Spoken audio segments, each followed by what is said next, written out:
ఓం గం గణపతయే నమః. వాగర్ధావివ సంపృక్తౌ వాగర్ధ ప్రతిపత్తయే జగతః పితరౌ వందే పార్వతీ పరమేశ్వరః. ఈ నవరాత్రికి శరన్నవరాత్ర మహోత్సవ సందర్భంలో ఈరోజు మనం 7వ రోజుని కాళరాత్రిదేవి గురించి చెప్పుకుంటున్నాం. ఓం ఏకవేణి జపాకర్ణపూర నగ్నఖరాస్థిత లంబోష్టి కర్ణికాకర్ణి తైలావ్యక్త శరీరిణి వామపాదోల్లసల్లోహ లతా కంటక భూషణ వరమూర్ధధ్వజ కృష్ణ కాళరాత్రి భయంకరీ. ఇది అమ్మవారి యొక్క ధ్యాన శ్లోకం.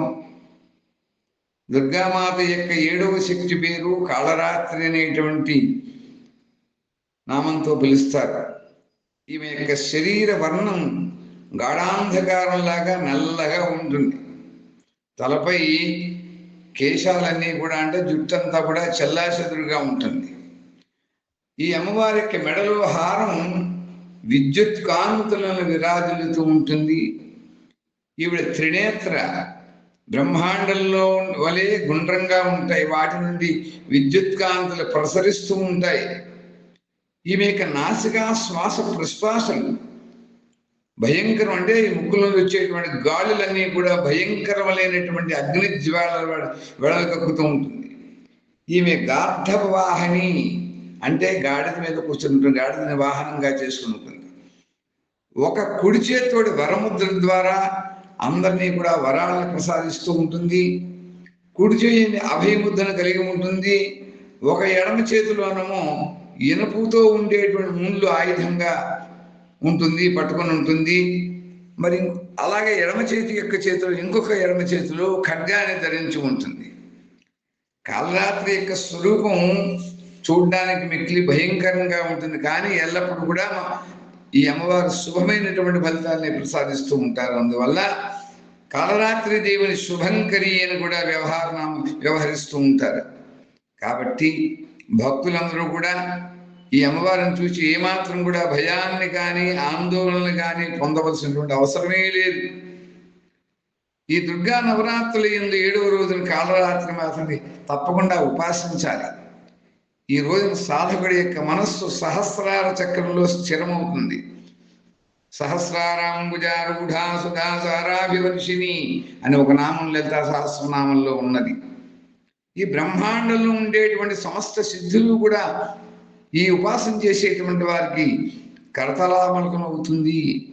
ఈ సహస్రార చక్రంలో స్థిరపడినటువంటి సాధకుడి యొక్క మనస్సు పూర్తిగా కాళరాత్రిదేవి యొక్క స్వరూపంలోనే నిమగ్నమై ఉండాలి. ఈమె యొక్క సాక్షాత్కారం అనుగ్రహం చేత భక్తుడికి మహాపుణ్యఫలం లభిస్తుంది.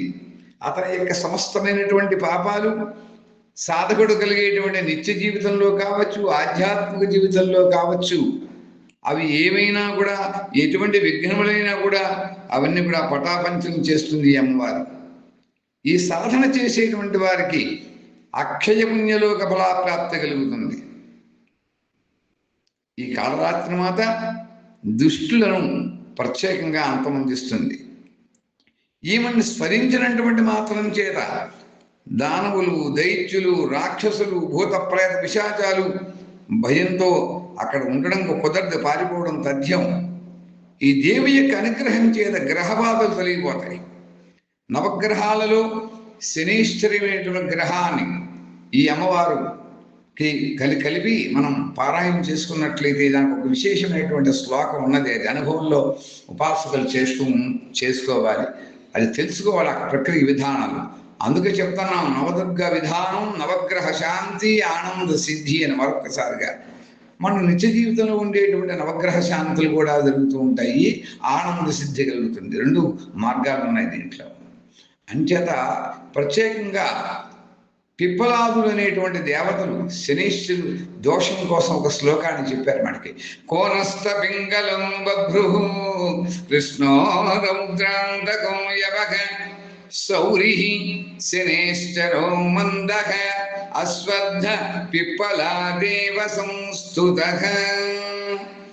ఈ శ్లోకం ప్రత్యేకంగా శని యొక్క దోషం, అది ఏ శని మహాదశ కావచ్చు, ఏలిన నాటి శని యొక్క దోషం కావచ్చు, అష్టమ శని యొక్క దోషం కావచ్చు, అర్ధాష్టమ శని యొక్క దోషం కావచ్చు, జాతకంలో వచ్చేటువంటి దశ, అంతర్దశ, విదశ, సూక్ష్మదశ, ప్రాణదశల్లో ఎక్కడ శనీశ్వర గ్రహ భగవానుడి యొక్క దోషం ఉన్నా కూడా ఈ చెప్పినటువంటి శ్లోకం విశేషంగా రావి చెట్టు కింద కనుక మనం కూర్చుని పారాయణ చేసినట్లయితే శనివారం రోజున వారికి శనీశ్వర గ్రహం జ్యేష్ఠాపత్ని సమేతస్య కాకవాహనం ఉంటూ ఉన్నటువంటి శనీశ్వరుడు తప్పకుండా శాంతిస్తాడు.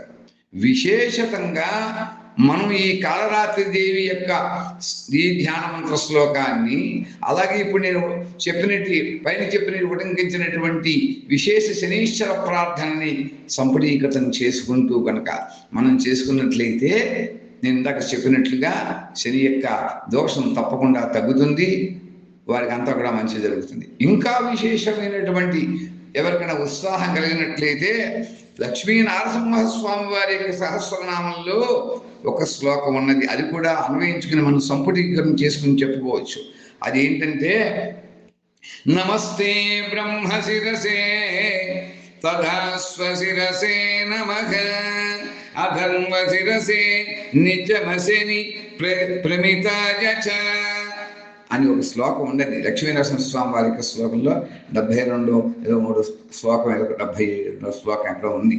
ఆ శ్లోకాన్ని కనుక మనం ఈ మూడు ఒక కలిపి సంపుటీకృత కనుక చేసుకున్నట్లయితే సంపూర్ణమైనటువంటి శనీశ్వర దోషం తప్పకుండా మనందరికీ కూడా తొలగిపోతుందని కూడా చెప్తూ ఉంటున్నాం. అలాగే ఈవిడ కనుగ్రహం ఎలాగో గ్రహ బాధలు తీసేస్తుంది. అలాగే ఈవిడిని ఉపాసించినటువంటి వారికి అగ్ని వల్ల కానీ, జలం వల్ల కానీ, భయంకరమైనటువంటి జంతువులు, ఈ కొంతమందికి కుక్కలు కరవడాలు అలా ఉంటాయి, అలాగే కొంతమంది కోతుల చేత బాధపడుతూ ఉంటారు. ఎటువంటి భూతముల చేత, అభూతములు అంటే అవి కావు, అంటే ఉన్నటువంటి ఈ యొక్క జంతువుల చేత కలిగేటువంటి ముఖ్యంగా వాటి భయం కానీ, శత్రువుల వల్ల భయం కానీ, కొంతమందికి రాత్రి సమయంలో భయం కలుగుతూ ఉంటుంది. ఆ రాత్రి భయం కూడా ఈ దేవత యొక్క ఉపాసన వల్ల ధైర్యం కలుగుతుంది. అవి ఏమాత్రం కూడా ఇంకా వాళ్ళకు ఉండదు. ఈమె యొక్క కృపచేత భక్తులు సర్వదా భయవిముక్తులు అవడం కాకుండా ధైర్యవంతులు కూడా అవుతారు.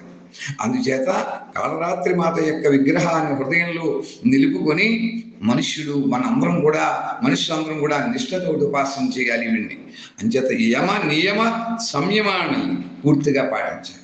అంటే నిష్ఠతో చేయాలి అని అర్థం. త్రికరణ సిద్ధితో చేయాలి ఉపాసన.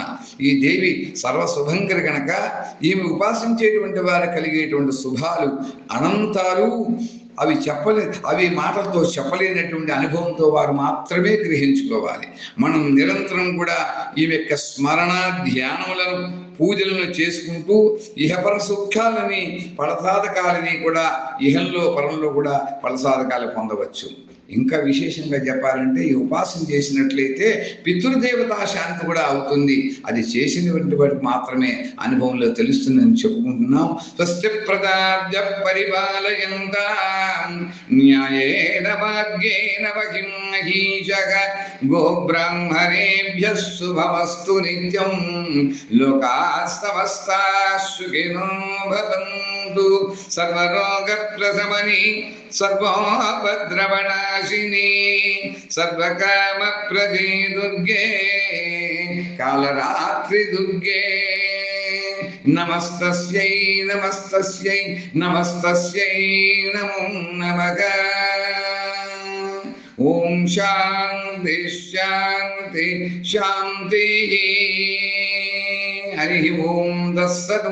బ్రహ్మార్పణం అస్తు.